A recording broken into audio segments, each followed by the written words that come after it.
નમસ્કાર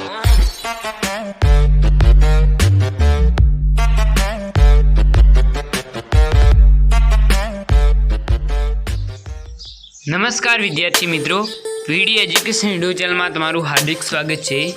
આજના વિડીયોમાં આપણે ધોરણ 9 માટેની પ્રથમ પરીક્ષાની નવી બ્લુપ્રિન્ટો આવી ગઈ છે તે જોઈશું।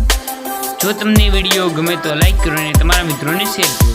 જો તમે આપણી ચેનલ ઉપર ન આવેલા હોય તો ચેનલને સબસ્ક્રાઇબ જરૂરથી કરી દેજો। અને જો તમારે ધોરણ 9ની બધી જ બ્લુપ્રિન્ટોની પીડીએફ જોઈતી હોય તો તમે અમારા સોશિયલ મીડિયામાં જોડાઈ શકો છો અને અમારા બધા સોશિયલ મીડિયાની લિંકો તમને નીચે ડિસ્ક્રિપ્શન બોક્સમાંથી મળી રહેશે।